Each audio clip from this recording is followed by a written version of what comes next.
Hey, everybody. Welcome back to Respect Our Decision podcast. This is our raw reaction episode for Florida versus South Florida.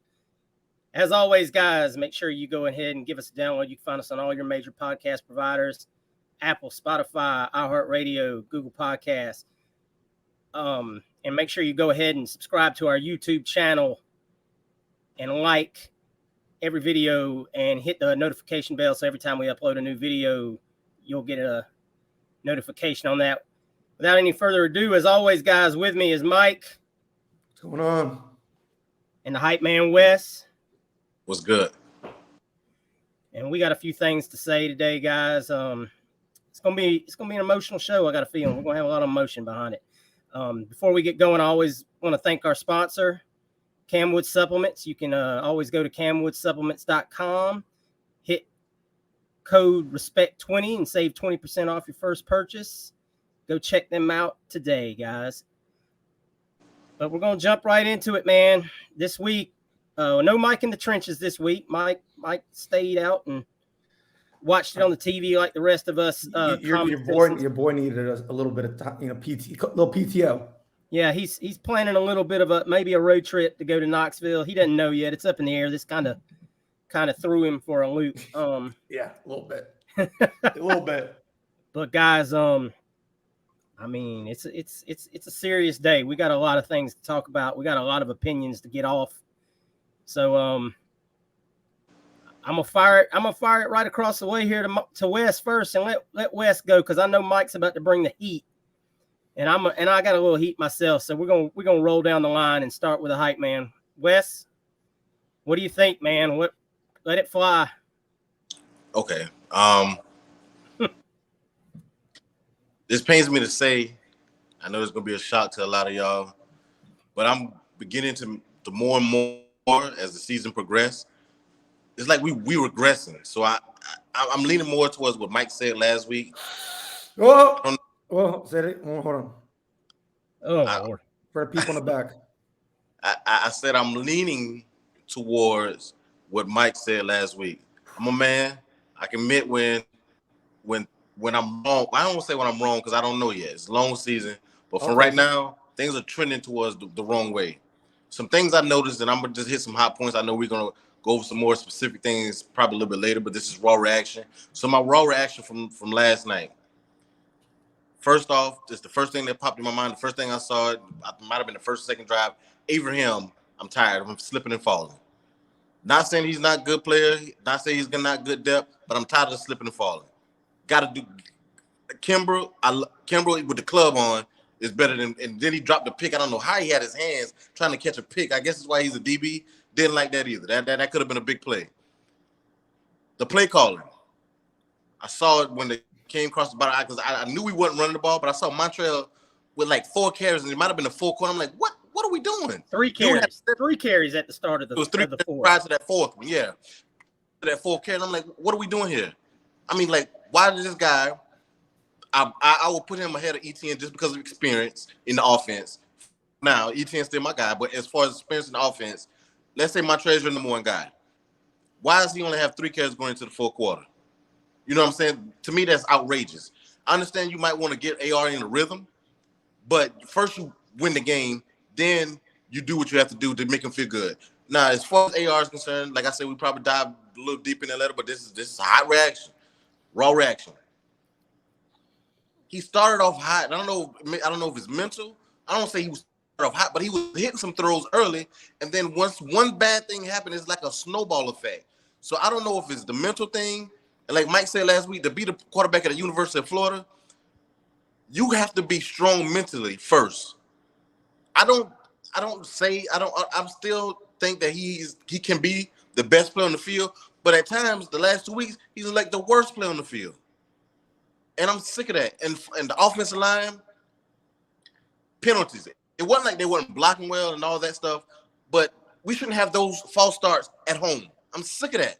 Same crap from last year. False start at home. I'm sick of that. Bench the guy if he can't stay in his stance. Get him out of there. D-line, Patrick Toney. Somebody tweeted us. I don't know what the change is, but Ventrell Miller must be the best player in Florida history as far as defense. When he's playing, when he's not playing, our defense looks totally different. I don't know what is going on with our defense. I don't know if that's Lago. I don't know who to blame. Shamar James is young Scooby. I mean, missing tackles. I mean, like, Bernie is Bernie. I mean, the linebackers are horrendous. Can't fill gaps. Trey Dean, if I see Trey Dean celebrate after another 20-yard game, I'm going to lose it. I'm sick of that. What are you celebrating? You just get 20 yards off first down and you doing this strongman stuff. What are you doing? That's me stuff. If this is going to be a culture, I want to see Donovan McMillan or somebody else come in, or Kamar. I'm sick of him celebrating after big games. That's stupid. That's me stuff. And if this is the coach we're going to be, to Cox's credit, week 1, there was a lot of him doing a lot of isolated stuff. Proud of Cox. He's honed it in, played a good game last night. So I'm not going to just go all bad. I'm right now, I'm pretty sure the guys are going to say some stuff. They're going to trigger some stuff that I'm going to shoot out some good stuff. Chris McMillan, I might have said, I'm still probably saying his name wrong. Get that guy some more snaps. When he came in, he made a difference. Desmond Watson looks good. Give him some more snaps. I don't know if Boone was in the doghouse, but I didn't see Boone to the second half. Why is he in the second half? Why is he in early? They're running the freaking ball down our throats. Patrick Toney, get it together, dog. I don't want to see my best corner, Marshall, 10 yards off the ball, easy pitch and catch. What are we doing playing 10 yards off the ball and they're not throwing the ball? What are we doing? We have two, excuse him, Kimber and Marshall, let them man up and stop the freaking run. Scott was like Kelly Bryant from Clemson. That's all they were doing. Running the freaking quarterback and run. It's stupid, man. I'm gonna let y'all go. I don't want to rant too long because we're gonna hit some other points. But those are the fresh things off my mind for this raw action. Mike, Hirsch, one of y'all take it away. I'm sure y'all gonna trigger some stuff that I forgot because this is just off the dome. Ain't nothing written down. Some stuff I took mental notes and like, okay, I'm gonna give him raw because I'm siding towards Mike. This is stupid. The play calling, stupid. Oh, before I go, run pass option on the goal line. I knew what it was. I'm in a group chat with Gator and they was like, oh, that was on AR. I said no. That's when the coach, it was run pass and he checked out of it. I see players do that all the time. Aaron Rodgers does it. Tom Brady did it Monday night against the who did they play? The Cowboys to Mike Williams. You saw Mike Williams didn't get a ball to Lenny. Threw the ball to Mike Williams, but AR threw it, dog. I don't know what he was doing. We were gushing him. Dude, don't check out of that crap. What are you doing? I don't know who to blame. I don't know if the coach trusted him to do that crap or what. Again, I apologize, guys. I want to give y'all. I'm sorry, Mike. I'm sorry, Hirsch. I'm pissed, man. South Florida, what are we doing? This is South Florida. Win the game, pound them, and then let AR get in the rhythm. Run the freaking ball. That's our identity. And to Curtis and Nick Saban's credit, that's what they built their identity on. And now they're kind of okay. Now that we can pound teams, get our quarterback ready. Now we can hit the tight end. Now we can do this. Speaking of tight ends, do we have one? That's usually the quarterback's best friend. Do we have a tight end? I mean, what are we doing? And I'm putting this, and like I said, I love Napier. I love how he evolved. I don't know what his game plan was coming in this game. It was crazy to me that we weren't pounding early. Kill them. Don't give them hope. That's the worst thing you can do to a team like South Florida. You give them hope. Make them feel confident. I don't get that. You kill their dreams. Whatever they think. Okay, this is another loss. Chalk it up. We get our $1 million. Go home. That's what it is. Pay us our $1 million. We go home. Y'all work on y'all things. But we gave them hope from the very beginning of the game. And I was one that like Ventrell Miller can't cover, but god dang, dog, he got to be Sean Taylor somebody, man. Jeez, and I say that because I'm a Redskin fan. So don't think this is my that Sean Taylor was my guy at Redskins. But god dang, no. Well, I don't. Never mind. Go ahead, man. I'm done. I done said I'm done 3 times. Go ahead, Mike. Go ahead, Hershey. My bad. Mike, you got a tough follow up there. Let's see. Let's hear what you got to say. I'm cooling, man, because this is all expected. A little bit, I appreciate Wes, taking over the hype on this because when you're already deflated and they meet your expectations, maybe a slight role reversal. Hey, it is what it is. So, I actually, got some notes. So I'll be more speaking as opposed to just in its totality, which, more like a little bit chronologically. I think Billy actually started out with some better play calling. I did like how we definitely started out. You could tell by the initial script. We definitely ran to set up the pass. We did. He did definitely put AR in a position to succeed. We played predominantly. I'm glad. Naquan, it was still divvy up the snaps. Which it is. That's a later conversation. But I started out, predominantly playing the correct two. Got the AR for as crappy as he did play. He did show touch on some balls, so it's not like he doesn't have that ability this year. So that was an improvement. First time all season that I did see that. Yeah, the linebackers freaking suck. I've said it, the whole time. Just back to David Reese. People don't realize. People don't. And Wes touched on it. People don't understand what the true responsibilities of a mic.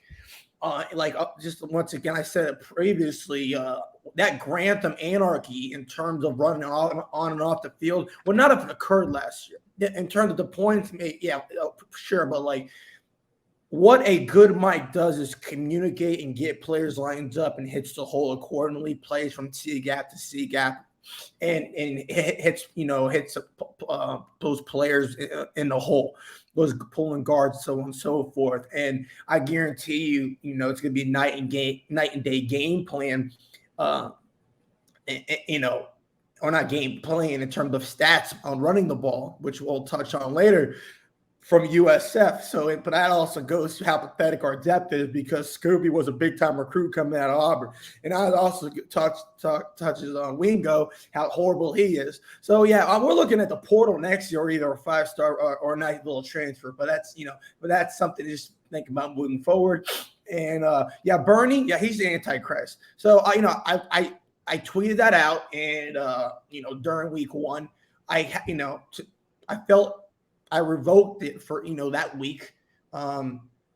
He's an athlete playing football. I mean, he's not an offensive player. He's literally just an athlete. He's a jag, just another guy. But yeah, he's just he's a bane of my existence. That Wes definitely went in on this. O-line penalties. What in God's green earth are you doing? That is pathetic. It is a veteran group. You're led by veteran coaches. I have no idea. I understand Barber a little. I get it. He is a little bit of leeway. One of them was a little extracurricular activities, and even the announcer said it, they'll allow it. So I'll get, but it's just why. But it's the problem is it's not an outlier. This is consistent, and it's at home. So why? What are you doing, and why is this occurring? It's just, I can't rationalize this. And you get off the freaking field, man. Seriously. Now, if it's Utah, I get it. I understand. This is USF, and we went over, we purposely did not touch on some of their we didn't go in depth on the team, and it wasn't for lack of research. It's because it wasn't worth it. BYU was up 28-0 on them. They had a couple. They did have some talented players. They did have a decent offensive line for the American Athletic Conference. Okay, not for the AAC. We just beat the top 10 team in the country. All right, and we're getting bullied against freaking USF. All right, so pardon me for getting a little ticked the freak off. All right. He just couldn't, but he's decent back. All right. He's decent. Lingard would probably play over him. I mean, that may be a little crazy, especially after what occurred later on. But just couldn't get off the freaking field. I mean, we did keep him under 30, but once again, it shouldn't even got to that point. So, I mean, and also, where have you heard that before? Couldn't get off the field. I remember a certain gentleman last year who couldn't get off the freaking field. And once again, I don't want to go too deep into it because, Wes said it best. Yeah, I don't know the rules on this, but if we revoked Trey Dean's scholarship, I would not be mad at all. I mean, I don't mind starting a campaign, hashtag count. I'll be that guy. I don't mind it at all. I'll be the bad guy. A lot of people don't like me anyways. They can get in line. So let's keep on going down. Yeah, you're looking at the Barber Stand Club, by the way. That is my boy.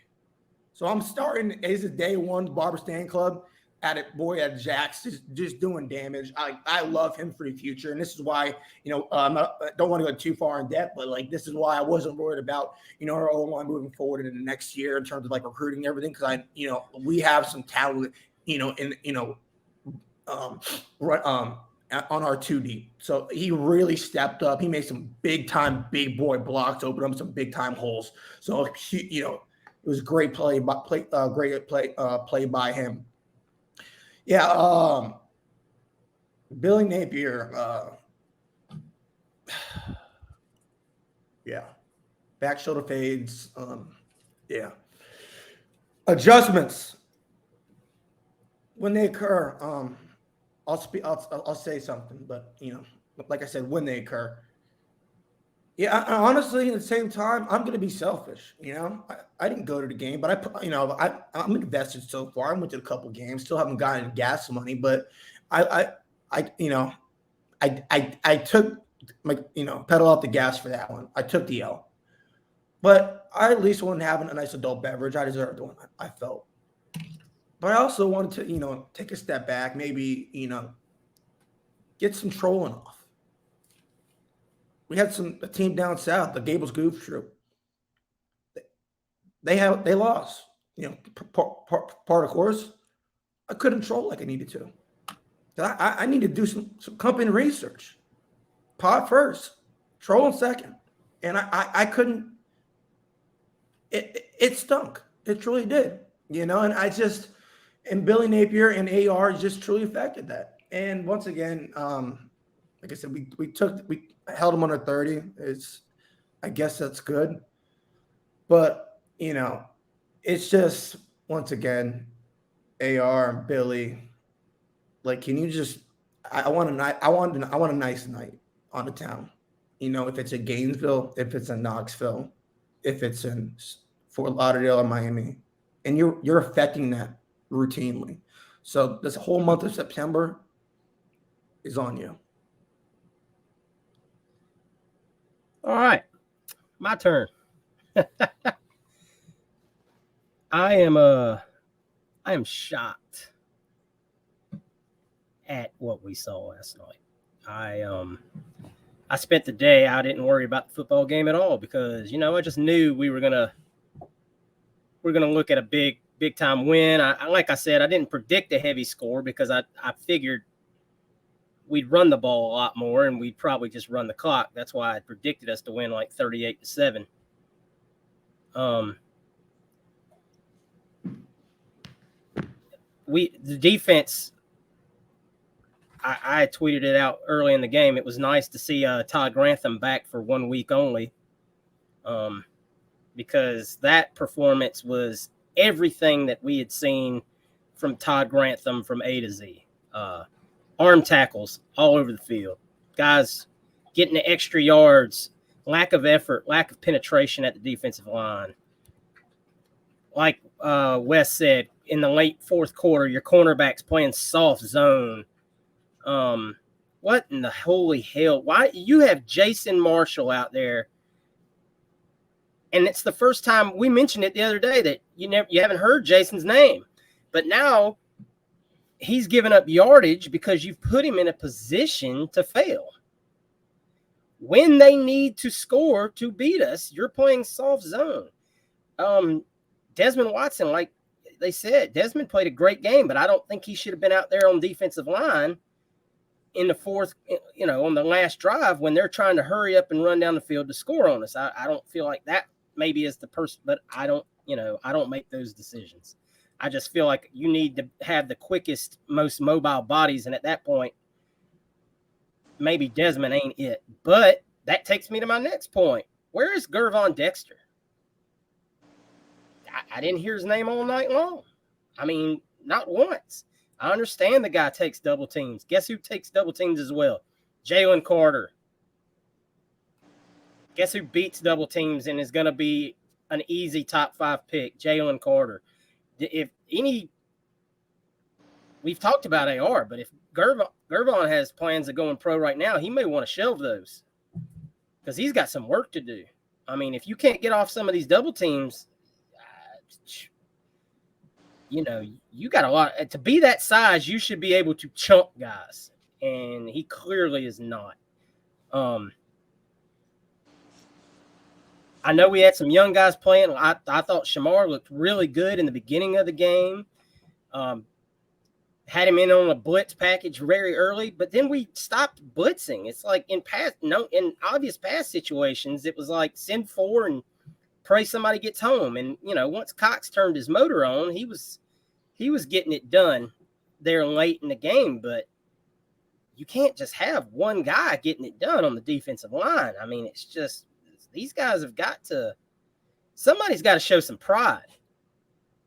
And you both have mentioned Trey Dean, and I'm not going to say what I originally intended to say because it's already been covered, but somebody needs to quit worrying about his damn NIL money and worry about his damn coverage skills. I wasn't going to say it. Well, I am. I thought about it. I love NIL. I love what it brings to the table for these players. I thought about it, but I didn't say it. But you need to do your part. You need to do your part. The Gator Collective, Gator Guard, everyone has done their part. Do yours. And if you're not doing it, next man the hell up. That's all there is to say. If you can't, if you're not, I tweeted it last night. Between him and number 2, and I'm not saying his name because he's already blocked me on Twitter. They between the two of them, they have enough anticipation of a slug. I mean, it's just like you've been here 4+ years each. You haven't learned to read anticipate a play at all. Containment, horrible. Oh, Jesus. The 4th down play where they where they ran right and pitched left. I mean, 11 guys bit and went with the damn, play to the right while the pitch went left and nobody contained. I mean, that's basic, simple, fundamental football. It's assignment football. That's all it is. You have the outside man. I mean, you learn that. Mike, when you learn that, day one, I mean, that's week 1 of football. To their credit, that was a great play call. I'm not going to lie. It's a great play, but I'm not going to lie. It only takes one man doing their job to not turn that into a big play. You're right. I playing that position, especially Powell, and he's fresh on the field. Like, I'm mad, but if you that's a great play. That's call. not a but you're knowing Powell's fresh. And he's going to bite. I know we're a young defense, but that's one of those things. Bite, and that's a rare time. You got 10 other guys that can bite on that play. You can't. That's like that's like running a naked boot with Peyton Manning, man. Like, it's just you don't see those calls. There was another play, and I just praised Cox, but I'll blame him on this. It was an option play that they ran right, and Cox should have had the outside man, and the linebacker should have the quarterback. And Cox went straight for the quarterback. Yeah, I know play you're talking about. And he pitched it, and nobody had the pitch man. I mean, it's about trust. That to me, he didn't trust that the linebacker was going to come and take the back, and that's on him. I agree with you. But that's just basic, simple assignment football. And if you're not playing your assignments, Billy said it Billy said it at halftime. He said it at the press conference. If people aren't doing their jobs, stuff is going to fall apart. It's going to look bad. And to his credit, he said this since we won with beat Utah. There's a lot of work. I don't know how the hell we beat Utah. Now, the way we look now, a lot of planning and get all off and a lot of luck. He had A all lot of off luck. season. I would have called luck. He had all off season playing. There was some luck. We had some luck. Let me ask y'all this. Is it because of AR though and Ventura Miller? Because yes, 100%. Absolutely. Like AR had there's a reason AR was the talk of college football. So then it wasn't that we were that bad the last 2 weeks. Is we missing Ventrell and the AR from week 1 hasn't showed up in week 2 and 3. I think that is a dramatically important difference. If you get a decent AR, you beat Kentucky. Here's something else, and we've already talked about this as well. And I know this is going to be a running back by committee. I mean, I've had to accept it. It is what it is. But Montrell Johnson's on the field for 20 snaps and had 6 carries. How? That doesn't even mathematically make sense to me. The guy is, like we said, he knows the offense and he thrives because of it. Our best 2 players are guys that played for Billy. And it's not even really remotely close right now. And ETN, the guy, he's a freshman. Yeah, but I'm just saying the best 2 most consistently productive guys is Osiris Torrance and Montrell Johnson. Both guys that came with Billy, which is encouraging because those guys know the system. They bought into the system. They played in the system. That gives you hope for 2 years, 3 years down the road. But right now, Montrell Johnson's ripping off, 17 yards per carry. And has why take him out? Why not? And I once again, I mean, this is why I don't get paid to coach, but I've always believed you go with a hot hand. The guy that's obviously got it that night. We said it before on here. If you're in a zone and you're just seeing the hole open up in a different way, you're just feeling it, you got to understand that from a coach and be like, he's got it tonight. That guy is absolutely on it. What have y'all always heard about great backs? I mean, I've heard a lot about great backs. What specifically are we referring to? Short memory, or maybe it was a rhetorical question, but they get stronger as the game goes. Oh yeah, and they see things before it happens. That's true. That's another, And he's very good about that. He knows where that hole is supposed to open up because he knows the system. And he's already shooting for it. I mean, that 62-yard run, they parted a Red Sea, but he was already making that cut, and he shot through it. And he may not have breakaway speed, and I understand that's not SEC athletes we're lining up against.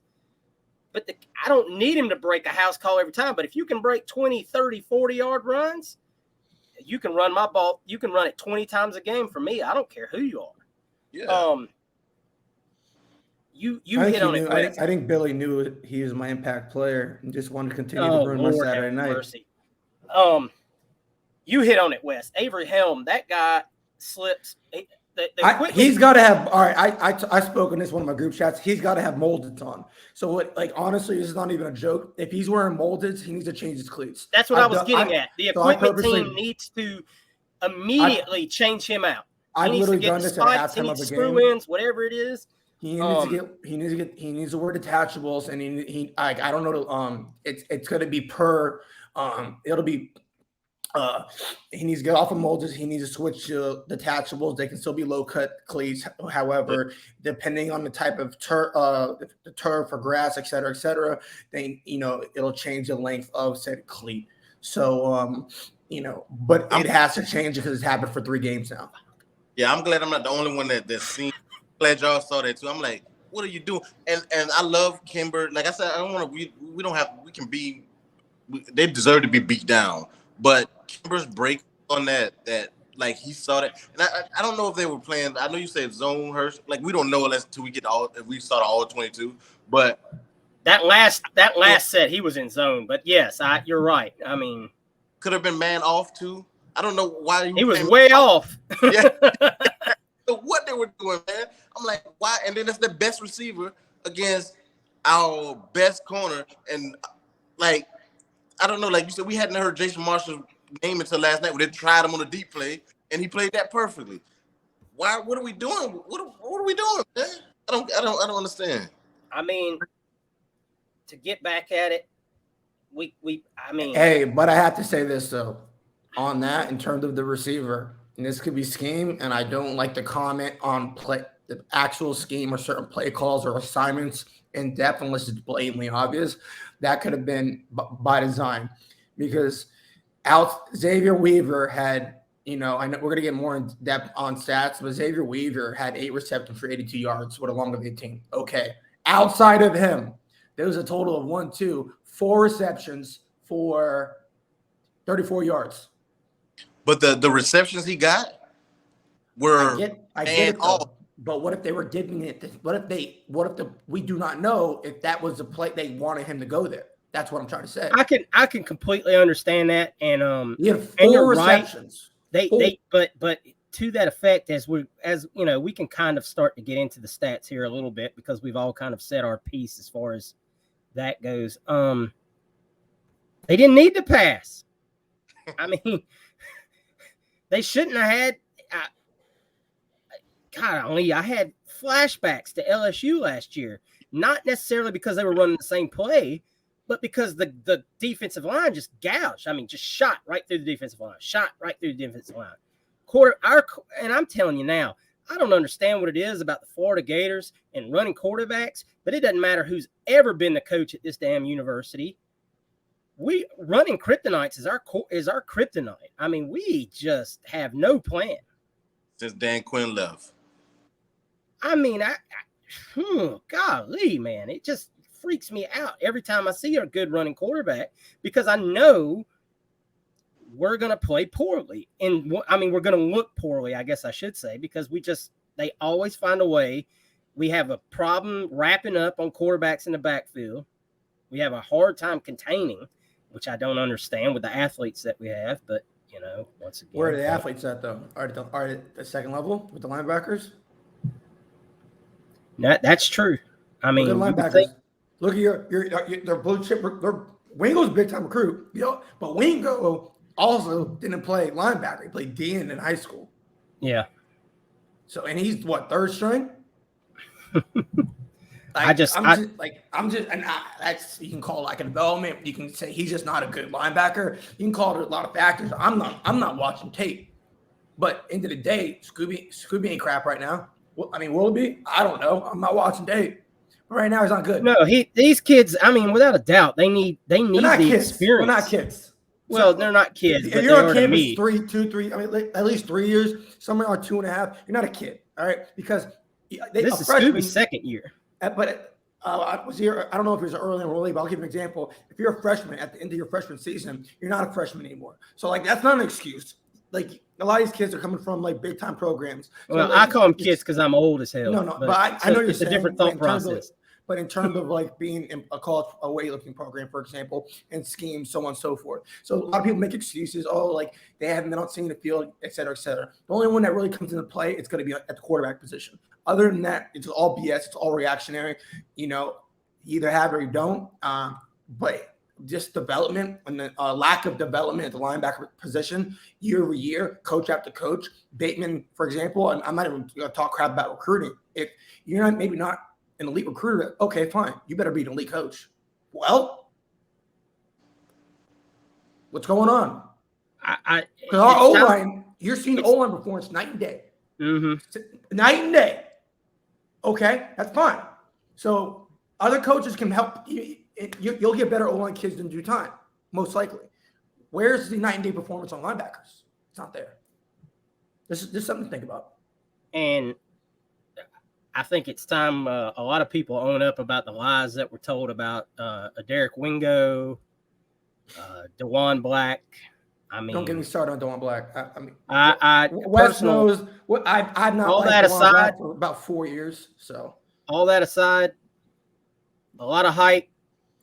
But if you can't get on the field with what's going on right now, I mean, just looking at the snap count, I mean, Derek Wingo played 3 plays. I'd assume that's all special teams. I was about to say, I didn't see him on the field. He got a personal foul on a dang fair catch. Yeah. And that's all you need to know. That's all you need to know. His mindset ain't right at all. His mom makes good desserts, I guess, but they need to go into the portal. but at least given at this point. I mean, I hope people, progress, and I'm proven wrong. But I mean, right now it's not looking good unless you get ready made. I don't know what's happened to Jadarius Perkins. He looked really good to me versus Utah. 11 snaps last night. Oh yeah, Johnson looked good though. Johnson looked good. Had a great pick. I mean, Kimber's anticipation on his pick was fantastic. Y'all didn't see Johnson for some reason it's getting late in the game. That 4-down drive where he tried to undercut instead of making a play on the ball and the receiver. That's bad. That's bad habits. And not an excuse. He needs to break those habits. Yeah, that's 3 years of bad habits still coming into play, and I got a feeling, guys, until some of these kids are gone, and I'm not saying that because I don't want them here. But some of those bad habits got to be flushed out by the kids leaving. I mean, you hear a lot of times that it takes either coaching a freshman than a sophomore or a junior from a previous regime because they've already habits that from previous staffs that they already have. So it's hard to change them. But you got a freshman. It's like building something from new with the freshman because he doesn't know anything yet. But when you got those other players that think they know already from previous coaches, it's harder to get those guys prepared. Let's get back to the just the stat right now because we're gonna ramble this forever if we don't. Our blood is still boiling.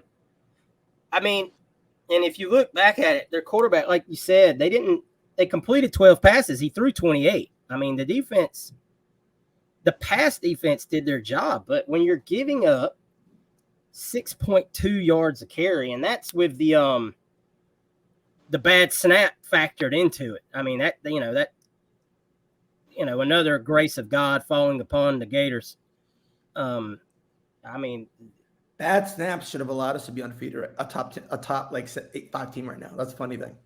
If comically, no, I'm not even making a joke. Like seriously, with a healthy Ventura Miller if you put Ventura Miller in, we're and week 1 AR. I mean, week 1 AR, that's a different story, but you get the gist of it. That's a lot of ifs and buts, though. Yeah, sadly, it's telling that we have those many things that we can already say 3 games in. Yep. Oh, if this had happened or that had happened. But here's the thing. You gave up 286 yards on the ground. And that ain't the best running team you're going to see all the rest of the season, guys. I mean, I think we know that. I don't know how long Ventrell's out for, but, it's something's got to switch. I mean, I don't know. Like we said, Desmond Watson, great stopgap man. He played fairly well last night, showing tremendous signs of progression from game to game. They talked about him during the broadcast and how he had lost a lot of weight and his mental aspect was better. That's a great story. Hopefully by next year he's ready to be an absolute solid contributor for more than 28 snaps a game. But we're moving that work. Even if it is 28, and I want to say, Nick, it's not even the number. It's how many quality snaps. I'm sorry. He actually played 35 snaps last night. So we're progressing. Yeah. Now, were they all quality? That's Absolutely my not. point. Like, if you get, go Gervin play 68 snaps. I'm like, he's getting 35, 40 quality snaps. It's all about how many quality snaps. A lot of people don't realize that. You need quality snaps. I realize the depth right now is horrid, but that's what people need to just be able to distinguish. How many snaps did Chris have last night? He had one series. I saw. I don't know if he played other than that one series. He was in with Watson and he made 2 plays in the backfield. He had 9. He had 9. But he had 9. And Jalen Humphreys had 4. So we don't know if he knows his assignments. He's a true freshman. I'm sure that's a big part of it. We don't know that. That's why I don't like to comment on certain particulars to that nature without truly asking around. Did he flash to you? No, 100% he flashed, but like I don't know his technique. Or I got it. Like bottom line, you just don't know if he knows his assignments. Like if you can't, if he hypothetically he's in the game, and you can't run half your playbook because he doesn't know it. I mean, you should be able to because of what he is at the nose, but I just don't know. So I don't talk about things I don't know about. Yeah. Go ahead, Wes, real quick. Yeah. Me, the further way, I think is the further way you play from the ball, the harder it is. To me, at D tackle, you're correct, and I maybe went too bold in terms of what I just said, but I just don't know on what his maturity level is and knowledge of the playbook. I didn't got that's a better thing I should have said. I understand what you're saying, but yeah, you're right.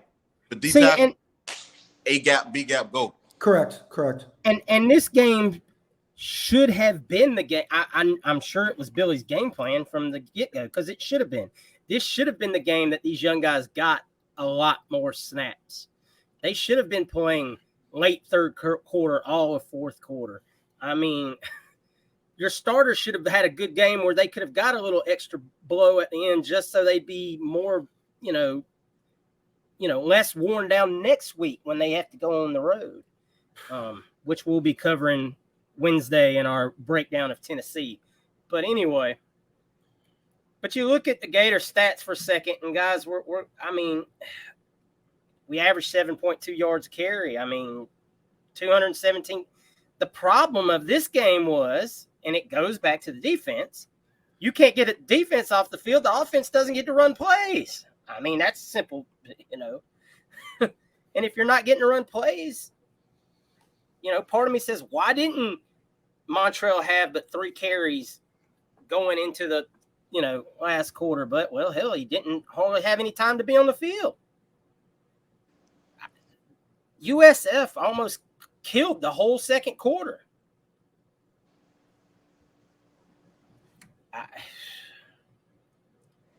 I don't know what to say about it. I really don't. Once again, Trey Dean's our leading tackler, but how many of those tackles are downfield? That's a problem. Safety is leading you in tackles. It means they get into the second level. He was co-leader in tackles with Cox. It's a third level. He may make it at the second. That's the third level. Cox, once again, my only problem with Cox is the motor's off and the motor's on. And he sells out sometimes, but I think especially his growth as a player, you like what he can do, how much he's grown, and he's shown he's more like a little bit of a leader. I'll take that. He may not be your prototypical player that but I would happily take what he provides. Tuning to the guys a little bit on the D-line, like, let's go. I appreciate that. It wasn't just me. He was tuning to the guys like, let's go. I appreciate that. Somebody had to step up, especially with Ventura not being out there. I appreciate that from Cox. So shout out to Cox for that too. I saw that. Cox played 57 snaps last night. Gervon played 61. But by comparison, and this tells you about your linebacker room, Bernie played 78 snaps last night. 78 snaps. Trey Dean played 75.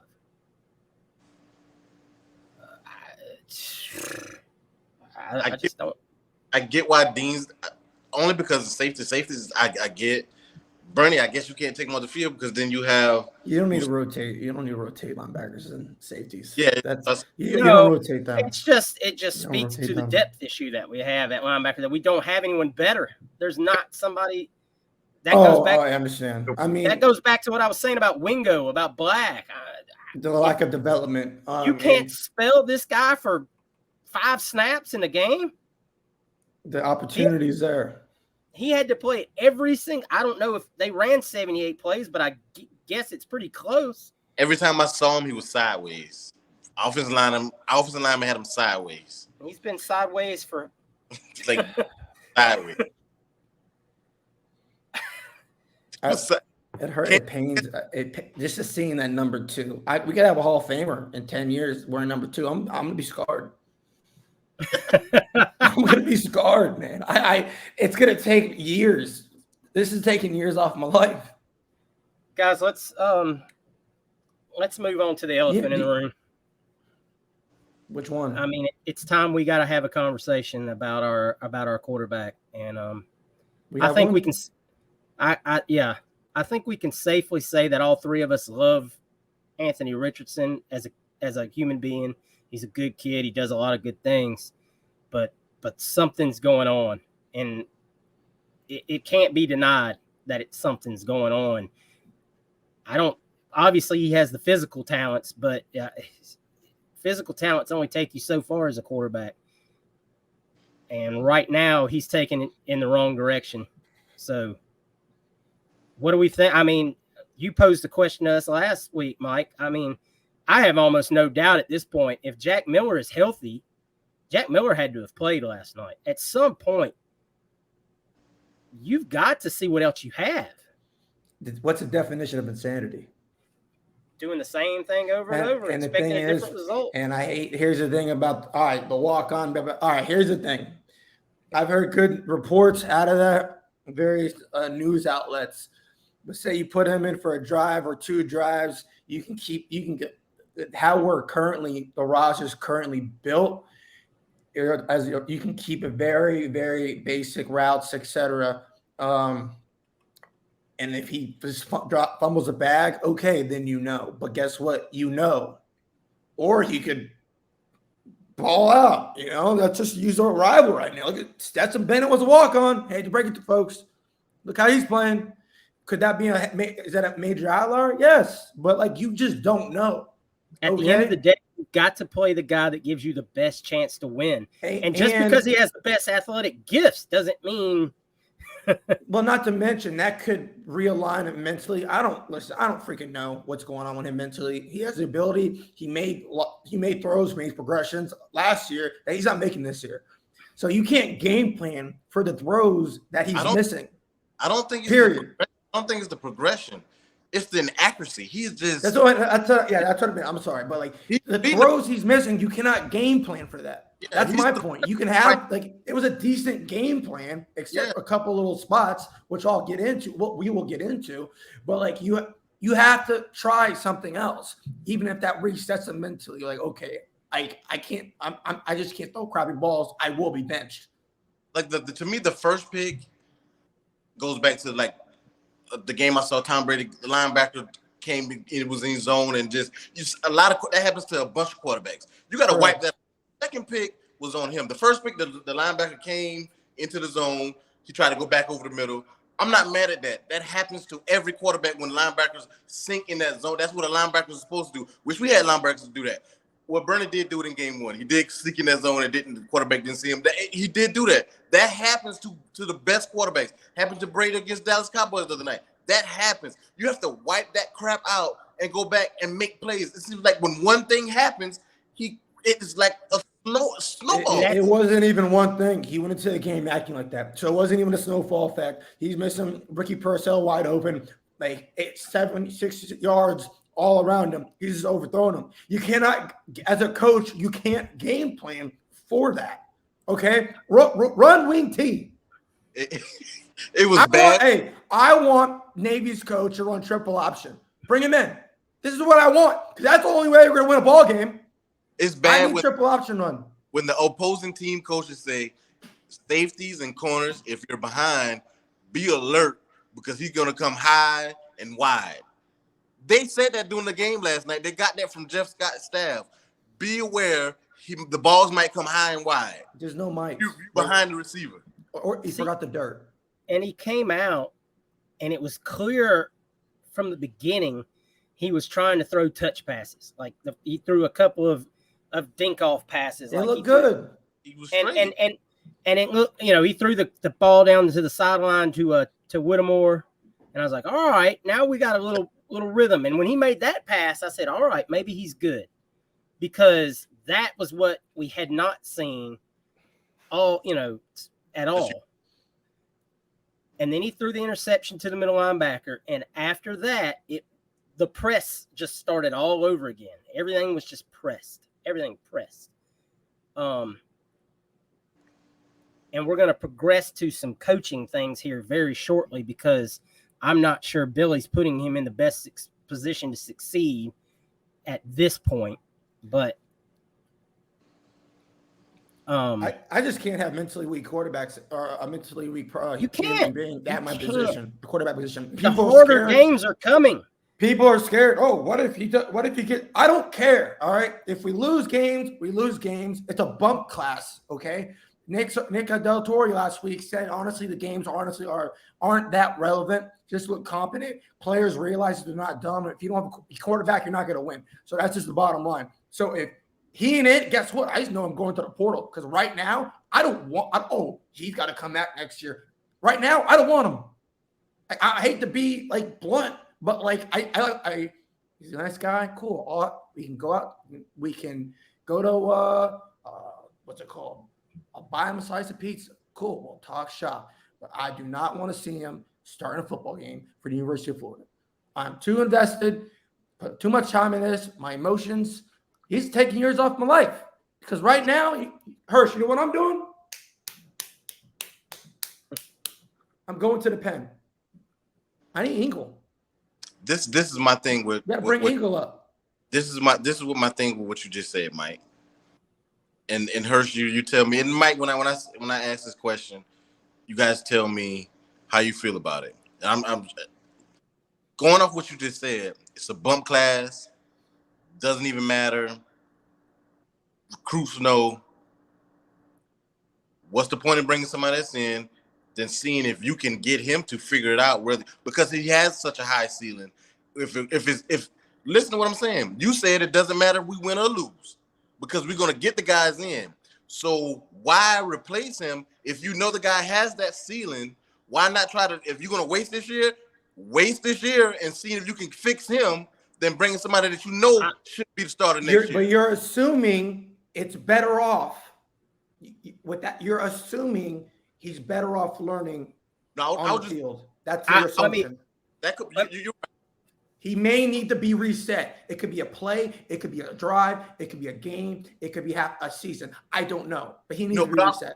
But no, what you just said, though, is on-the-job training is not going to work. No. What you just said is you don't want him as your QB. Not right now. Yeah, you saying bench Ingle, get a transfer next year. You don't want him. So I'm taking that as you're done with him, period. It's a fluid situation. I go week by week. That's why I've always said it. I said it here, podcast. I said it to you personally. I said it to the rivals on other podcasts. It's a week, but I go by its totality. That's why I asked the question the way I asked it, because of what you said was you don't want him as your quarterback. Not right now. Before that, you said, you said that the year doesn't matter. We're going to get the recruits in. They know we need a quarterback. My thing is, why not see if you can get this guy? Hirsch, that makes sense? Am I asking that question correct? Like, why not see if you can fix this and see what Coach has one job. Coach has one job. What's coach's job? I know football games. No. I'm asking. What's coach's job? Put the best players in the. Okay. So put the best. What if it's Miller? What if it's Ingle? So why would? Not. What if it's not?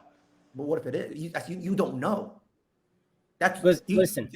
Let me have my shot on this. The winning and losing not mattering to recruits is one thing, but no coach is going out there trying to lose a game. That's absolutely never going to happen, and we all know that. Unless you're Scott Frost. Well, yeah. Or Dan Mullen, maybe. Maybe I spoke too soon. 100% Dan Mullen. 100%. But at the end of the day, you owe it not to just that young man playing the quarterback, but to every other athlete on that team to try to win that football game. Because they didn't come to Florida to lose football games so the quarterback could get his head wrapped around. I mean, and that's the long and short of it. So, like Mike said, if it's a quarter, if it's a play, if it's a series, at some point, you've got to see what else you have, because at the end of the day, your job is to win the football game. And if this kid, for whatever reason, and maybe it all is just a mental block, maybe that's all it is. We know he has the athletic tools, but if it's just a mental block, you've given him the chance. It's not like he hasn't been given the chance. I mean, this is 2 games in a row doing the same thing. At a certain point, you got to try something. and this is where the conversation is going to get good because I'm gonna push back I'm gonna give the fans kind of what they want.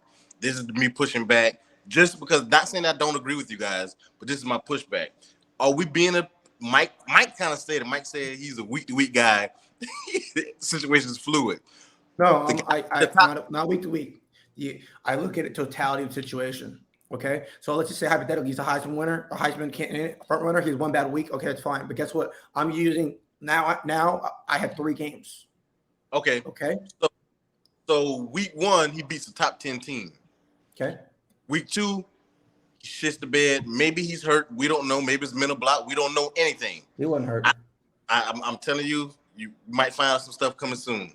So week 3 plus South Florida team, he's 2-1 as your starter. And yet we want to bench him now and not see.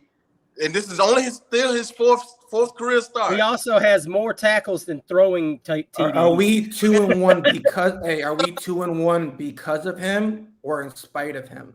We won because of him against Utah. What? Okay, you that's agreeable. You're right. You do something that I do to people, but since I always do it to people, it's not going to work right now. You omit facts. So did we win versus UF? Did we beat USF in spite of Anthony Richardson? This is yes or no. There's no gray area. No, in spite of him? No. I say yes beat him. No. Did we beat him in spite USF in spite of US AR or because of AR? Which one? It's a very short answer. Which one? I don't say either because it wasn't just him. Okay, I can't have that conversation. So here's a question for the collective. So besides being a more likable guy, okay, besides being more physically imposing, what's the difference right now between Anthony Richardson and Treon Harris? Treon Harris wouldn't have beat Utah week 1. Treon Harris beat Georgia. Treon Harris was ranked a high recruit in high school. So you tell me who did we win that game because of Treon Harris? Again, asking your question. Did we beat Georgia because of Treon Harris? Thank you. We beat 2-1 with Treon Harris. And Kevin Taylor. Hirsch, what do you think about that? Honestly, Kevin lost to Utah, but we may have beat Kentucky. AR is a very likable guy. AR and his physical gifts, and he's being a likable guy. He's very charismatic, gives him a naturally longer leash with not only the media. It's like Mike, hold on one second, please. Just because of Mike White, with the fan base, the media, they like him. But guess what? I don't care about liking the guy. Urban Meyer's a terrible human being. He's an awful human being. But guess what? I don't have to have dinner with you. Okay? You know what I want wins. No, okay? You can't sit here and say I'll admit facts. And then you're going to admit the fact that Kevin Taylor, and I forgot who the other running back was, had 200 yards, and Treon Harris threw 4 times. You telling me Treon Harris beat Georgia twice? Come on, man. Don't do that. Well, if he could throw the ball 4 times, he did the same thing Jimmy Garoppolo did in the playoffs for the 49ers. You know threw what? The ball 4 times. And 2 backs had 200 yards. You could tell me Treon Harris beat Georgia. All right, Stop sir. that. See, Stop that. luckily, I'm not the casual fan. Don't do that. I think you are a casual fan because luckily I was a scout. And the scout's motto is always be prepared. And luckily I am. So with that being said, I brought some stats. Okay, so with that, now against a USF, which is not that good of a team from what I've heard, Anthony Richardson was 10 of 18, 112 yards with 2 interceptions for a QBR of a grand total of 11.6. Now let's just go to the world's largest outdoor cocktail party, and you said 200 yards apiece or 100 yards apiece, something of that nature. Yeah, you're incorrect. Kelvin Taylor had 25 carries for 121 yards with 2 touchdowns. Jordan Scarlett had 9 carries, 96 yards.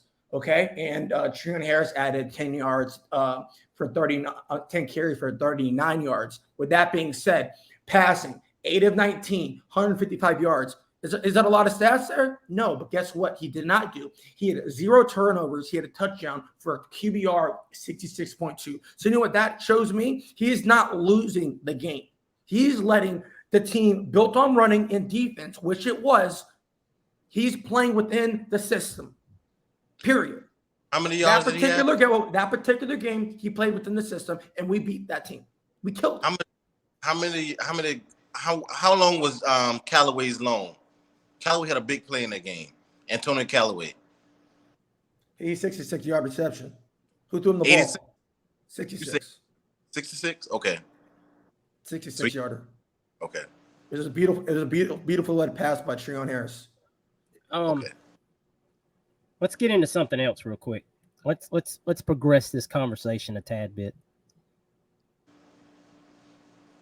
Billy Napier has to shoulder some blame here, and I'll give the prime example, and then we'll go from there. Everybody, it's been debated. It was debated on air. It was said in the press conference after the goal line pass, where AR checked from a run call to a pass because he saw, 10 in the box, one man on man on the outside. After we had just run the ball down their throat to get there. Why was he given an option? Given what you've seen right now, and like we just talked about, the body of work that we've seen, especially the last game and a half at that point, there shouldn't have even been an option. That is a 32 dive. Or 33, whatever side you want to run it to. Every play caller's got a different number for it. But to me, that, I learned it as 32 dive, straight up the middle between the tackle and the center. I mean, the guard and the center. Just hit the hole. 230-pound running back. Which we don't do enough of, by the way. At all. We have an All-American guard. We have an NFL player at left guard, and we have a day 2 pick at the right guard, and then you have a probable draft pick at center, and you have a tutor playing against inferior defensive competition. Run it 4 times. Period. Don't even huddle. Just run it 4 times. And you have a 6'4", 230-pound quarterback. Once again, I mean, that's a stretch. That's just stretching forward behind, like you said, an NFL center and a darn sure. They're honestly, they're probably all NFL players. Yes. I mean, I don't get it, guys. What's the thought process here? What is the it's beyond questionable. And Billy said be patient, but he's going to find out real quick. There ain't no patience because we're not just dumb. I mean, we all watch Pete Carroll with one of the best power running backs in the damn NFL try the same crap in the biggest game in the world to the same result, except a different different pass, obviously. And the man's still getting criticism for it to this day. It's not a hard play call. No, well, I think as well, that goes to he's killing. It's a detriment to his confidence. If AR has any confidence right now, I mean, it's a detriment to it because it makes him look worse to the media as well. So, I mean, I get you.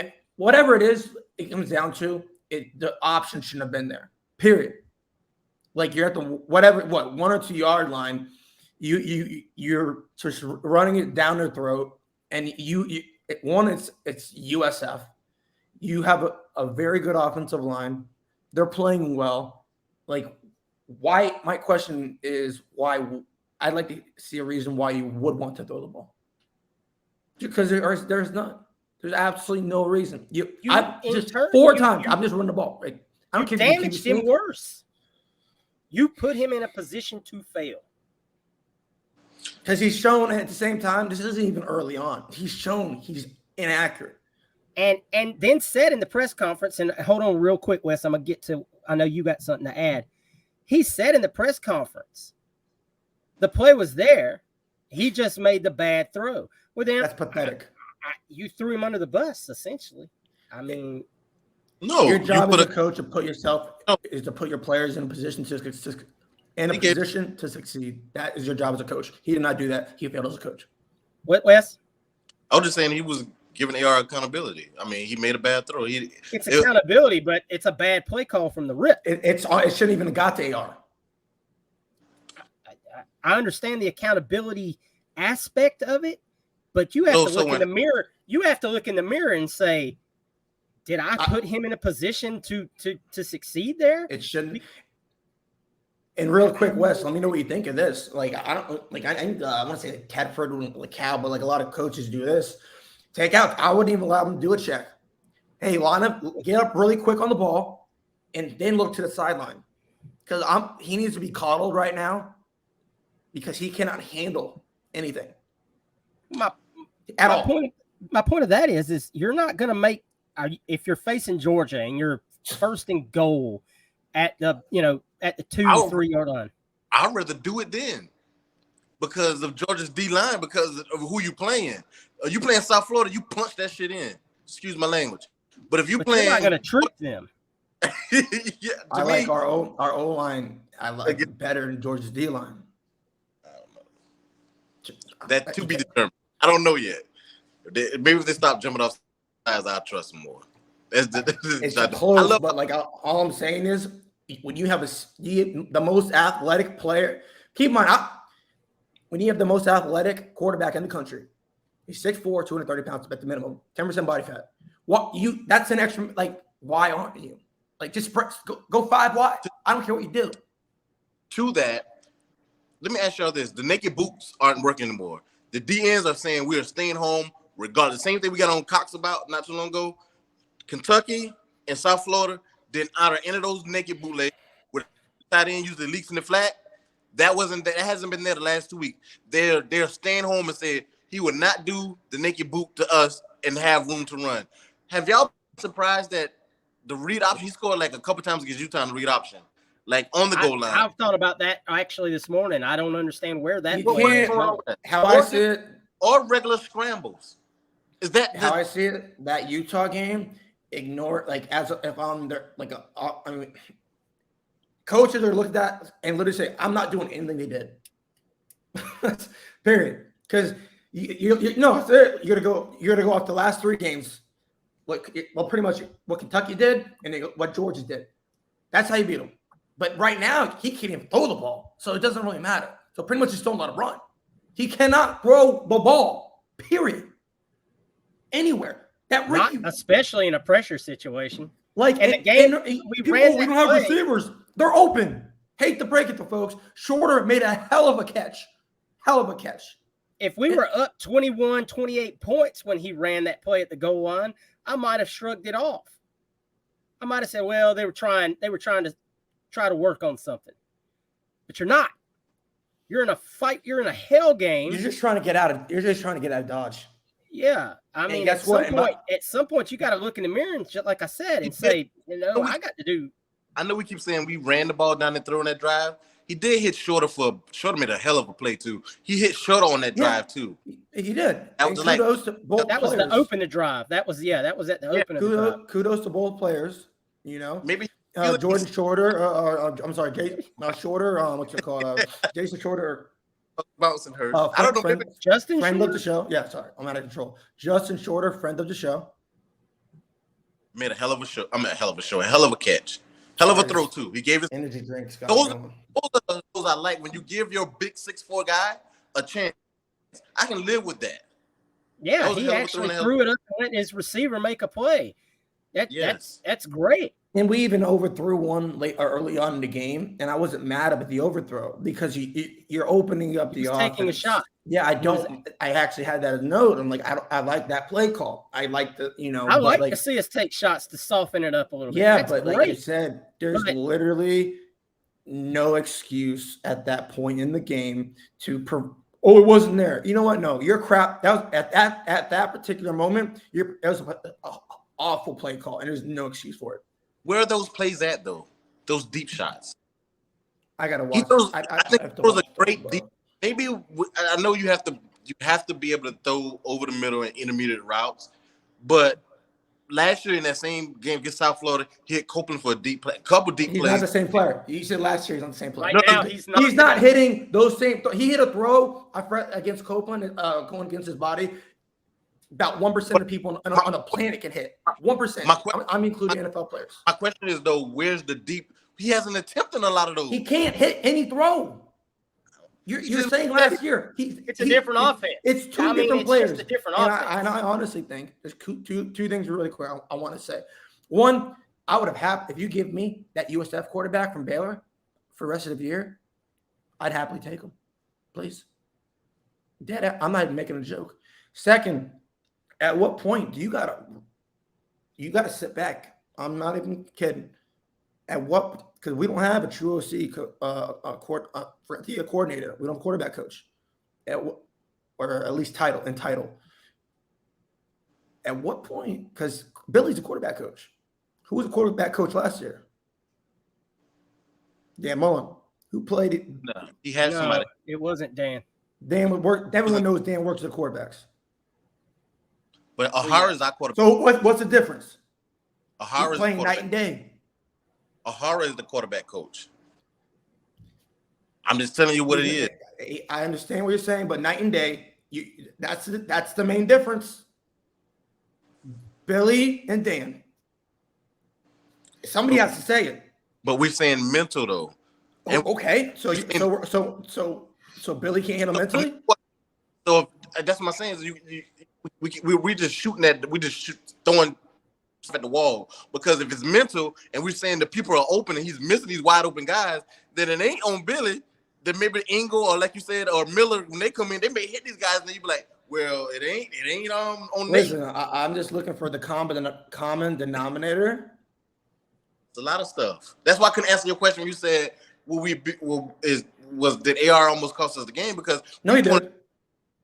We pointed the defense. The defense gave up almost 300 yards rushing to South Florida. They don't take responsibility. If you give up, I have a rule of thumb: if you give less than 30 points to any football team, you should win the game. No, not South Florida. In college, I don't care who, any football team, less than 30 points. If your offense cannot score more than 30 points, is what it is. I mean, I'm a defender at the same time, and we also had some picks, interceptions where weren't conducive, but that's just me. Let's we're gonna start to try to wrap it up here just a little bit, because God knows we could sit here probably and ramble on this stuff, because I know we were all passionate about what we saw last night. Usually at this point in the show, we would say, what were we most disappointed in? But I think we've been saying that the whole show. The whole damn thing. That's the show. Thing. Yeah. But let's talk about some things that we did like real quick. The silver lining section, if you will. Running back play is just, even Naquan looks a lot better. He should against that competition. I still think 2 and 7 are the answer, but we'll, the Barber hype train. Yes, Mike said it. I had it in my notes. Austin Barber, baby. Austin Barber is an animal, and we're room on board still. Right tackle is secure for the future. That kid has got a mean streak in him. Desmond Watson, want to say it again. Kid showing tremendous progression. He's starting to show that maybe he could be the guy we kind of hoped he could be. He's got a ways to go. He ain't there yet, but at least we're hearing the positivity and seeing it on the field. So that's good. Any guys y'all like to hit on that were positive to y'all that we haven't maybe mentioned? Another stellar game by Jason Marshall. Besides the thing, Kimbrell, we were mentioning him on this pick. I mentioned Chris Mack earlier. I'm gonna butcher his name. I love what he did when he came. McClellan. He showed after he made Oklahoma. He made the 2 tackles and he showed passion, like I want to be in the game type thing. Love that, especially when we were struggling. Love that the young players. I'm just gonna corner the young player, like we said. The maybe that's why Dan Mullen picked us to finish 4th, because he knew what he left us. Ever thought about that? That's his guy. That's 2 Dan Mullen 3 maybe Dan Mullen references on this show. We've gone overboard. But I have one thing before we wrap up. When you go to the wrap up, I have one thing I have for Mike before we go though. Okay, Mike, who silver lining guys for you? I think you got to go. Until Avery Helm, who I'm a big fan of. I mean, until he wants to switch and stop being a freaking moron and switch to detachable cleats. Like, it's not. I don't know why he's not. Like, I'm not even making a joke. Like, I've done it myself. Like in different conditions. Anyways, Kimber, he's playing tremendously with a club. Like I think Wes was like he hates that, but at the end of the day, he's getting the job done. Even in the Kentucky, on the long catch in Kentucky, he was in position. He just didn't. Yeah, I mean that's away. even I think Will Levis, who's bad at football, he even said he was like, dude, we don't even hit that in practice barely. So at the end of the day, like corners are gonna. You're not always gonna be 100% on those plays. It's gonna you will be beat. So I would say the first one's going to be Kemba. Dez did his thing. He stood out a lot. I'm liking the consistency from Cox. He's definitely showing some senior leadership with that. And Barber, that's my pony right now. Riding the Barber. Austin Barber. Your golden pony boy. And also Johnson. He really stepped up. I had no expectations for him in the offseason. Like I want him gone, and who was it?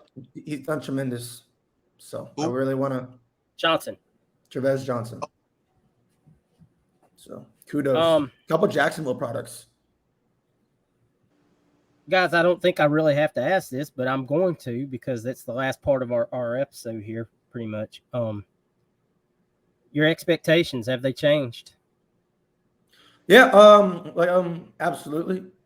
I think I had our win total once again at 6-10. Given that we have an inferior Treon Harris at quarterback, I'm gonna have to. It's got to be 6 to 7 maybe for me. This Tennessee game is going to say a lot in terms because they may have been holding some back.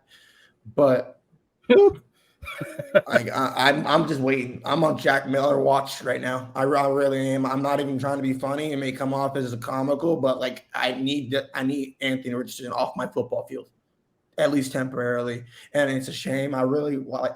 He has all the potential in the world, but as they say in the professional leagues, potential gets you fired. I don't really care. You know his potential, Marcus Russell, but he also just does coding all the time and doesn't watch film. But I digress. Hey, these are no facts. But like, I'm not making jokes here. This is the facts, okay? So I don't care about your potential. You nice guy, doing stuff for the community. I like results. He's not giving it to me, providing that. So yeah, that's where I'm at. Wes, what's your expectations looking like? This is going to be third of a season. We played 12 games, first 4. This will let me know. I'm leaning, like I said in the beginning of the podcast, I'm not afraid to say when I'm wrong about something. And I'm halfway there. I'm still not ready to give up AR because it's only been 4 starts. It's only been a third of the season so far. It really hadn't been a third. It's really a quarter season. He beat a top 10 team. I feel like we hype on the negative and forget that who he was week 1. Tennessee might play right in our hands. I don't know if we're talking about it in general or Tennessee in period. They like to throw the ball deep. They might not run the ball and help us out, but we get more than that wins. So check that out when we talk about Tennessee. But I got to see what AR does. He has to bounce back. I would love to see the game plan. Forget AR. I want to see us pound Tennessee, and maybe see what happens after we pound. But I want to see what happens when how we play Tennessee in the game plan that Nate sets up against Tennessee. I think we should be Montreal and Etienne should have 15 carries a piece and maybe right 8. That's how I want to see the game plan Saturday as far as what Nate does. And AR has to hit maybe a couple key third down. So I don't know. I want to see what those 2 guys do Saturday. I think I said 8-4 at the beginning. I'm probably closer to 7-6 right now. 7-5, excuse me. But I'm with Mike, and I got to see what we come out and look like Saturday before I can even really process that, because this wasn't a good barometer whatsoever. Saturday is the barometer. If we go out and look like we have our pants down, it's going to be a long season. It's just going to be a long season. Yeah. Heupel just got an extension, by the way. I don't know if you guys saw that. This is Tennessee, and if you can't get hyped to beat Tennessee, then I don't know what it's going to take to get these boys' heads. Like I said, it might just be time. Time might be the only thing that cures what ails this team. Time, like when a new general manager and coach come in the NFL and they cleanse the staff of all, in the rosters of guys that weren't for their scheme. But they can do that in the NFL a lot easier than you can do it in college. You just can't come in and tell 35, 40 kids, all right, here's your papers. I mean, it's not a good look usually if you do. There's ways. There's absolutely ways. Mel Tucker says hello. Sam Pittman says hello. So it's a lot easier now than it used to be. I'm still kind of an old school guy as far as my mentality about that, but respectfully disagree. Don't forget thing for Mike before we go. Okay, well, that's kind of where I'm at. Like I said, by the time we do this show next week, my expectations will probably be truly set for the rest of the season. So go ahead, hit Mike with what you got to ask him. All right, so Mike is the stat man. Mike, for the guys who don't know, Mike is the stat man. He tried to get me earlier. No, I did. But in 2014, Treon Harris was 3 of 6 for 27 yards. Kelvin Taylor was 25 carries, 197 yards, 2 touchdowns. Matt Jones was 25 carries, 192 yards, 2 tubs. 3 for 6, 27 yards. You're talking about the SEC championship game. This is Florida versus Georgia. Wait, I'm talking about. I already brought up the game I was referring to. I don't have no time to get into the one that didn't. No, I brought up the game. I said we had 2 backs that almost had almost 200 yards. Did I not say that? That's Y'all the game I was talking about 2 different games. Yeah, I don't recall. Oh, 24. Look it up. I don't recall. Yeah, I had the game that fit my narrative. Yeah, and I had. Once again, that's a true Mike answer. I was a scout. I was prepared. You weren't ready for the set answer. I can't control that. Okay, you should have been ready. That's not my fault. That's not my fault. Stats up on the fly, and I got you back. We moved the conversation. Right. That's why. Guys, just a few things before we run out of here. We are aware that today the Florida Gators received a commitment from 2024 running back Chauncey Bones. We're going to talk about that Wednesday on our main show. We like to try to keep this one strictly about the reactions and to the game and not kind of make it a whole separate show. And breaking news, Herm Edwards just announced is out at Arizona State. So Emory has now gotten 2 coaches fired. That's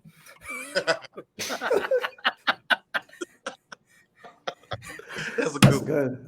I mean, 2 coaches fired in like a 6-game stretch. That's pretty strong. Machine, bro. I really had a question of what we thought we looked like last night with Emory Jones, but I'm not going down that road. We've done past that point of return. But it's something for every fan that listens to our show to kind of play around in your head right now. If Emory Jones was starting quarterback, are we 3-0? It's something to think about. People just like AR because it's charismatic. Like I'm sorry, it is what it is. If you just take a blank canvas and you put the stats, he had a phenomenal win. He won us the game. What if we go 1-2, 1-3, what if? There's a lot of we start winning? There's a lot of we won because of him. But even if we start winning games, but you start winning in spite of him, at that point, now you have to ask that question. Once again, it comes back to we're going to have to watch game Saturday. Game by Saturday. What, Wes? So we haven't gotten to that point yet. Correct, but you can kind of finish with this. Say you win, okay? Say you win that game, but you win in spite of him. Like, Treon did not win us that Georgia game that he used. I know that, okay? But we won in spite of him. It just goes back. So you can still, like my hypothetical, the bench AR agenda can still go on, and we still, like, you know what I mean? Does that make sense? I mean, you could absolutely go out there and run for 350 yards, control the clock, and he could have a 3 of 8 game or whatever you want to say, make up your own stat here. let's 20. hope for the good of the football program that's not the case, and nobody wants Correct. to hope that's the case. Yeah. He needs to be able to make the throws when the throws are needed. Now, Exactly. if you can go out there and beat Tennessee by running 35, 40 times, you should absolutely do that.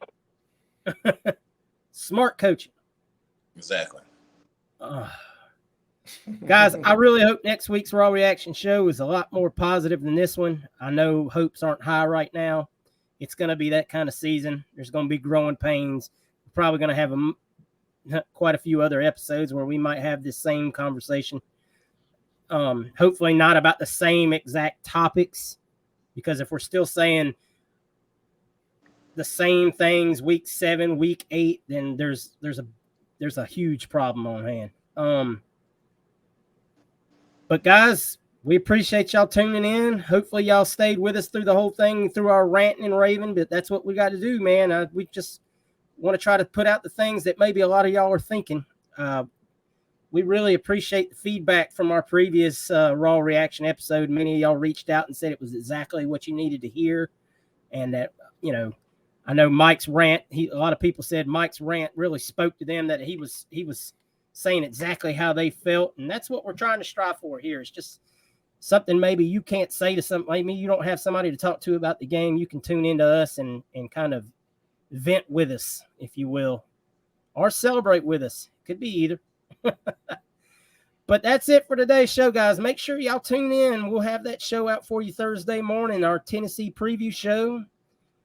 And any good recruiting news we may have. A lot of good things have happened over the weekend. A bunch of updates we'll have to share with you. Great Friday night performances by our recruits. So make sure y'all tune into that. And make sure y'all go and download us, like we always say, Apple Podcasts, Spotify, iHeartRadio, Google Podcasts. And most importantly of all, guys, make sure you go check out our YouTube channel and subscribe to that. It really helps us a ton, and we really appreciate it. We got a bunch of new clip videos uploaded for you to check out there. Mostly stuff just so we can pump up Mike's ego. I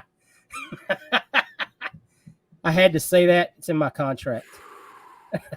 You know what? Just for time constraint, I'm not going to comment on that.